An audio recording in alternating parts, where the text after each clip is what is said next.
আজকে আমাদের যে সোনামুড়া থানার অন্তর্গত যে দুর্গাপুর আছে বর্ডার এরিয়া, এখান থেকে একজন বাংলাদেশি ন্যাশনাল এবং একজন ইন্ডিয়ান টাউটকে গ্রেপ্তার করা হয়। যিনি বাংলাদেশে যে নাগরিক, ওনার নাম হলো ইয়াসিন আরাফাত, বয়স 19, পিতা মৃত মাসুক মিয়া, আর ওনার গ্রামের নাম সুংরিজ, যা কোতোয়ালি থানার অন্তর্গত, জেলা কুমিল্লা, বাংলাদেশ। এবং অন্যজন যিনি ইন্ডিয়ান টাউট, যিনি ওনাকে বিভিন্ন মানে থাকতে সাহায্য করেছেন এবং মানে আশ্রয় দিয়েছিলেন, ওনার নাম হলো আবুল খায়ের, পিতার নাম তাহের মিয়া, দুর্গাপুর ওয়ার্ড নম্বর 2, আমাদের সোনামুড়া থানার অন্তর্গত।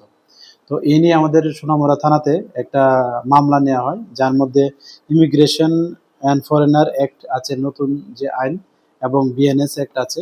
তো আমরা আগামীকালকে ওনাদেরকে মহামান্য আদালতে প্রেরণ করব।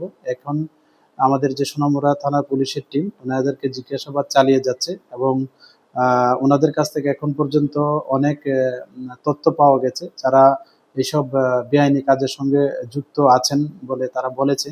তো এইগুলি আমরা সত্যতা যাচাই করে আমরা অবশ্যই তাদের এগেনস্টে মানে আইনত ব্যবস্থা নেব। Thank you.